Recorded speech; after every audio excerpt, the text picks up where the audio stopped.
दोस्तों, रात के तकरीबन 9:30 बजे जब मैं चोरू जंक्शन पर पहुंचा तो मुझे पता चला कि ट्रेन के आने में अभी भी 2.5 घंटे का वक्त बचा हुआ है और मैं बैठे बैठे बोर हो जाऊंगा।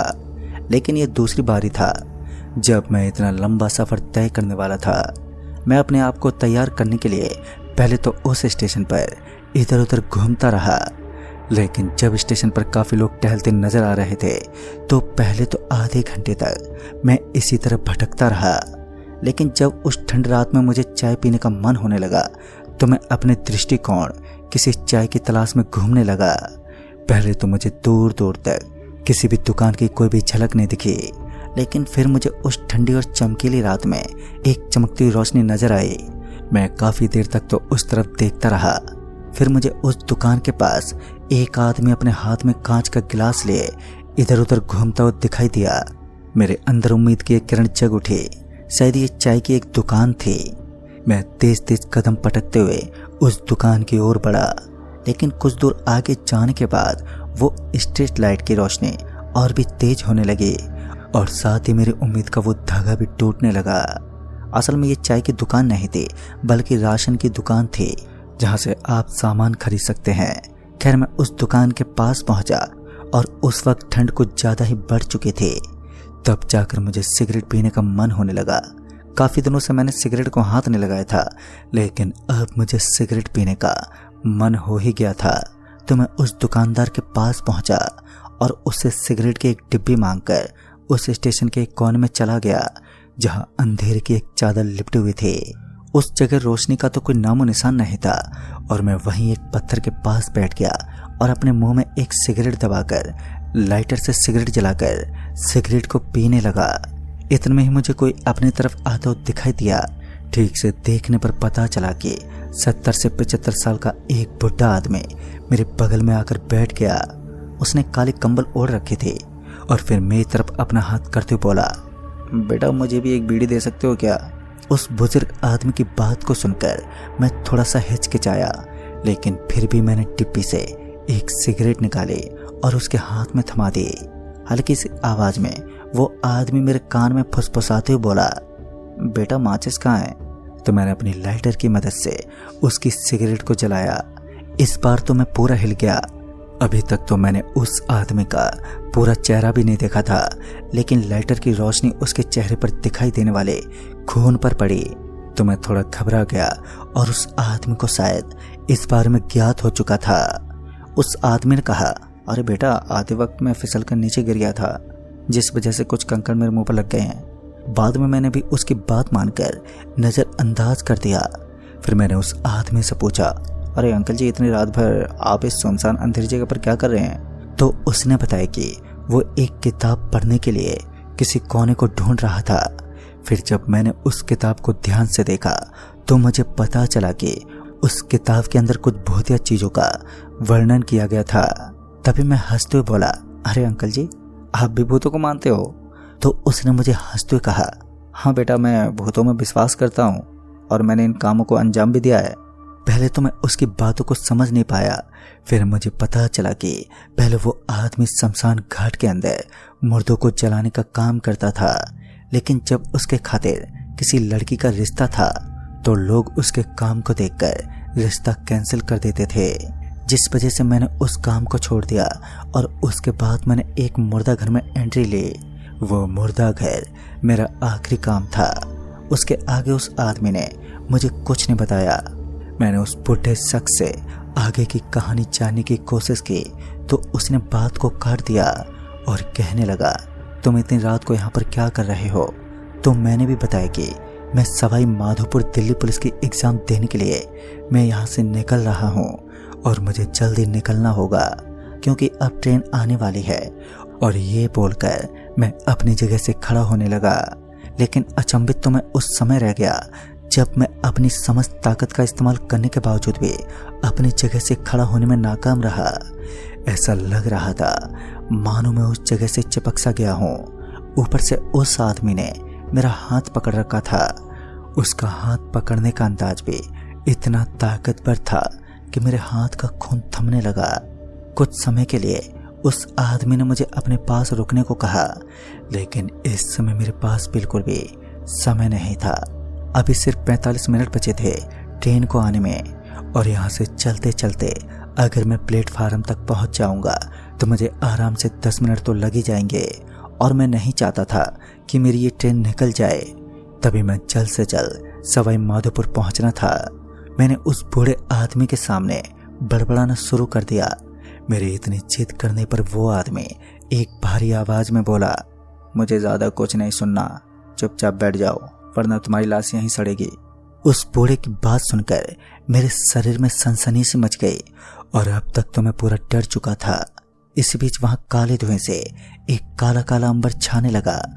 उस धुएं के कारण मुझे कुछ भी दिखाई नहीं दे रहा था, और उसके बाद मेरी नजर मेरे बगल में खड़ी लावारिस गाड़ी पर पड़ी, जिसके ऊपर मिट्टी चिपकी हुई थी। ऐसा लग रहा था मानो सालों से इस गाड़ी को यहीं पर स्थगित किया गया हो। उस गाड़ी को देखकर यह अंदाजा लगाना आसान था कि इसे यहाँ पर खड़ा हुए काफी साल हो चुके हैं। फिर उस आदमी ने एक भारी आवाज में कहा, तुमने अपनी मौत को ललकारा है। उस आदमी की बात को ध्यान से सुनने से पहले मुझे याद आया कि जब मैं इस जगह पर पहुंचा था तो मुझे ऐसी कोई भी चीज नजर नहीं आई, और न ही तो मुझे कोई गाड़ी दिखाई दी थी और न ही कोई काला धुआं। गुस्से के मारे मेरे दांत आपस में टकराने लगे। मेरे पास कोई चारा नहीं था, और लिहाजा मैं उस आदमी के सामने अपनी जान की भीख मांगने लगा। लेकिन भूतों को कहाँ दया आती है। मेरे हाथों में मुझे सुन्नाहट महसूस हो रही थी, और मेरा हाथ पूरा ठंडा पड़ चुका था। और उसके बाद जब मैं चिल्लाने की कोशिश करने लगा तो मेरे मुंह से कोई आवाज भी नहीं निकल पाई। डर के मारे मेरा गला बैठ चुका था, और फिर गहरे धुंध के आसमान के अंदर से चीरती हुई एक रोशनी मेरे आंखों के ऊपर पड़ने लगी। शायद ये किसी यात्री की टॉर्च की ज्वाला थी, लेकिन मैं पूरी तरीके से गलत था, क्योंकि मैंने देखा कि वहां कोई मुसाफिर मौजूद नहीं था, बल्कि एक गाड़ी की रोशनी झलक रही थी। और ये रोशनी लगातार मेरे करीब आने लगी, और बाद में जब उस गाड़ी की रोशनी को उस 80 वर्षीय बुजुर्ग आदमी के चेहरे पर पड़ी तो मैंने देखा कि मैं एक शैतान से मुलाकात कर रहा था, और काफी देर से मेरी उसके साथ बातें भी चल रही थी। उसके हंसने का अंदाज भी बड़ा ही खौफनाक था। उसके काले काले दांतों से रक्त बह रहा था, मानो अभी अभी उसने किसी का खून पिया हो। फिर वो अपनी जगह से उठने लगा। दूसरी ओर से जब मैंने उस गाड़ी को एकदम सही से देखा तो मुझे पता चला कि बिना किसी ड्राइवर वाली ये कार उस खंडर पड़ी कार के बगल में आकर रुक गई, और हल्का हल्का दरवाजा खुलने लगा। अब ये कौन था? मैं सब चीजों से अनजान था, लेकिन इतना पहचान चुका था कि मैं काली माया के घेरे में अब फंस गया हूँ। फिर पता नहीं अचानक ही उस आदमी को ऐसा क्या हुआ कि उस बूढ़े आदमी ने मेरा साथ छोड़ दिया। उसकी सिगरेट खत्म हो चुकी थी, और मेरा हाथ छोड़ते ही मैं अपने थरथराते हुए शरीर के साथ भागने लगा। लेकिन अब तो मेरा शरीर भी ये निश्चय करने में नाकाम था कि मुझे किस तरफ भागना चाहिए, और उस समय मैं सब कुछ भूल चुका था, क्योंकि उस काले धुएं ने सब कुछ अपने अंदर जकड़ सा रखा था। मेरी हालत पतली पड़ चुकी थी, लेकिन मैं भागने लगा, और उसी दौरान मेरी आंखों के सामने उस बूढ़े आदमी जैसे दिखने वाले बहुत सारे लोग कंबल ओढ़े मुझे अपने साथ चलते दिखे। और उसके बाद वो काला काला कहर बरपाने वाला धुआं अचानक ही उन लोगों के मुंह में समाहित होने लगा। ऐसा लग रहा था मानो ये मनुष्य रात्रि का काला धुआं इन लोगों के लिए ही बना हुआ है। जब मुझे लगा कि अब मैं खतरों को ज्यादा अपने ऊपर डाल रहा हूँ तो मैंने दुम दबाकर भागना शुरू कर दिया। मैं लगातार भागता रहा, लेकिन मुझे एहसास हुआ कि मैं अभी भी स्टेशन में उतनी ही दूरी पर था जितनी दूरी को मैंने देखा था, या फिर यूं कहे कि जहां से मैंने भागना शुरू किया था। यूं ही भागते उछलते मेरे पांव से उड़ने वाली मिट्टी मेरी आंखों में घुस गई, और वो लावारिस पड़ी गाड़ियां जिनकी हेडलाइट ऑन ऑफ हो रही थी, और ऊपर से स्टेशन पर खामोशी के गहरे बादल मंडरा रहे थे, जो अचंभित करने वाला नजारा था, क्योंकि समय के साथ इतनी जल्दी सन्नाटा पसर जाना मुमकिन ही नहीं था। एक पहर पहले तक तो उस इलाके में लोगों को कदम रखने तक को स्थान नहीं मिल पा रहा था, लेकिन इसी बीच मुझे उम्मीद की एक किरण नजर आई। जब मुझे याद आया कि मैंने जिस आदमी से सिगरेट ली थी, मैं उसी आदमी की शरण में जाकर अपनी जान बचा सकता था। और फिर क्या था, मैं उस धूल के बादलों को चीरते हुए आगे की तरफ बढ़ने लगा। इस बार मैंने बिल्कुल भी हिम्मत नहीं हारी और उस दुकान की दिख रही हल्की हल्की रोशनी के पास पहुंच गया।